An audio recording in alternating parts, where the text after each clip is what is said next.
found as I've worked, and in the book I write about, there's kind of three sorts of empaths. Basically speaking, the human body is an empath. We are designed to empathy, so therefore we are sort of designed to empath. But this is called a general empath. So a general empath is a typical human that is going through their day, and they're, yeah, oh, that guy's mad, or wow, my boss really chewed my rear end today, or boy, my partner's really sad and I'm upset about that, or my kid's really driving me nuts. And so we traverse daily life in an empathing sort of a way when we're a general empath. The difference is that we're not highly aware of it. We're not really feeling assaulted. We're not really feeling like overwhelmed per se. We can be overwhelmed in the moment, but it's not like, oh my God, I can't take this. So the general empath can move through all kinds of things without even knowing they're doing it. And so this is really the kind of a person that will just automatically wear it out. It will just sort of disperse. It'll sort of just dissipate. It'll sort of be gone by the end of the day, or maybe by the end of 2 days. And so the general empath is not necessarily even aware that they are on some kind of a level taking the actual field. Whereas the sensitive empath is a little bit different. The sensitive empath is those of you that have highly sensitive areas in your life. Your senses, your 5 and 6 senses, are over exaggerated. Maybe you're psychically dabbling in things and starting to really activate your smell senses or your touch senses or your feel senses. So these people are really the majority of the people that are walking around the planet that are really being affected by all kinds of things. And they are aware of it to some extent, but they're not trained. They are aware that, oh my God, I go to work every day and I want to kill myself. Or, oh my Lord, I have to go see my mother. Oh my God, I got to go to the home. And when I go to the home, I just feel horrible. And on and on. So they are really challenged throughout their day. They're challenged by, oh my gosh, I just don't know if I can take this. So they're tired, they're overtaxed, they're overwhelmed. And yet they're not really educating themselves and doing anything to actually move the energy differently. So these are the ones that actually find themselves getting quite sick. These are the ones that are taking the energy transference into their field and ultimately into their body. And if I keep taking your neck pain, and I keep taking your neck pain, and I already have trouble with my own truth, and I keep taking your neck pain, and I can't talk to you with my truth as my partner, these things start to then become, oh my goodness, now I've got a slipped disc, or I've got shoulder problems, or my rotator cuff goes out. So the sensitive empaths that aren't doing anything to educate themselves and move forward in this kind of a skill set are finding themselves being very sick on a physical level, but also on an emotional level. And that's what we've got going on right now. I cannot tell you how many people are empathing this world of, like, let's just even use COVID. They are empathing the fear and the over looming, scared of everything that is happening. And they're taking it on in numerous ways. And it is shifting their emotional field and ultimately their physical fields.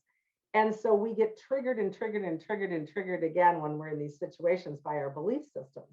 If again, I am running on unhealthy, old, outdated belief systems that I have to be the one, I am going to really not have an awareness of my boundaries.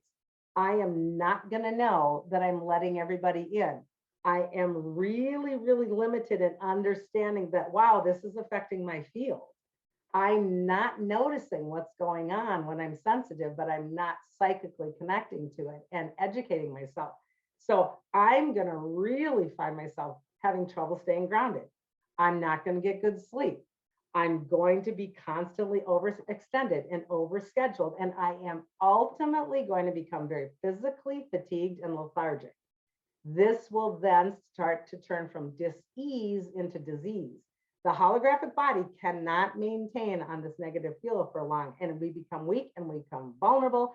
And this is when I fall down the steps, and all of a sudden my hips are wrecked and my knees are bad, and on and on and on. So this is the actual sensitive, actual empath that is really moving into some dangerous zones here. And this is generally speaking who I work with, until they start to understand personal responsibility.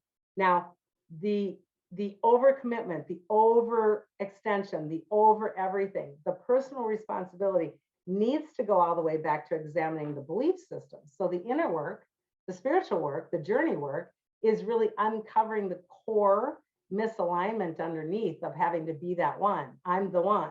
You know, I have a lot of clients, they're so funny that they will be like responsible, let's say, for that older parent.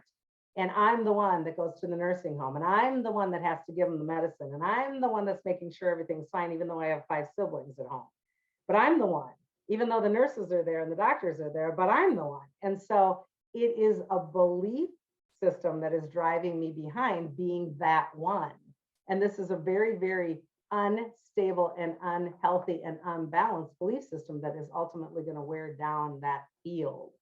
Now, this can also move me into really highly sensitive things. I can overextend my senses very easily. These are the people that are going to be overwhelmed by chemicals.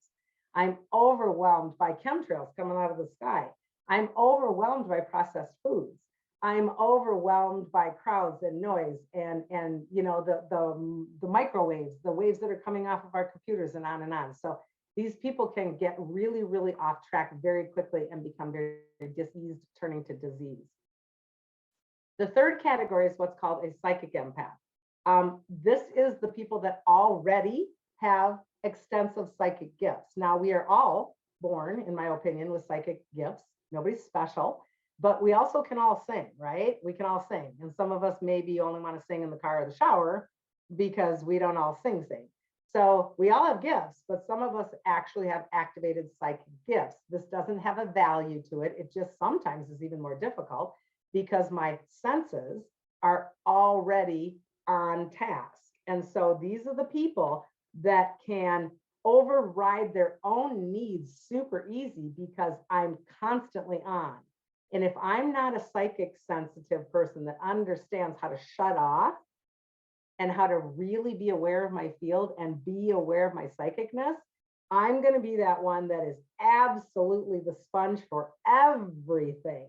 So these are the people that now, not only am I feeling your pain, but I'm feeling your pain, maybe even from your past life or your future life, or I'm knowing that there's a soul contract happening, or it is bigger in the realm that we're playing in, or I know you're attached to, you know, another galaxy timeline, and it gets bigger and bigger and bigger. So the psychic sensitive can really get overloaded with information very, very quickly. And this is so important for us to understand because this isn't just about people. The psychic sensitive empath really can go through some troubles. Now, I didn't realize way back when I was not doing healing work, like we're talking like 20 some years ago when I was in the corporate world, I was traveling all over the place and I was going to all kinds of places and spaces.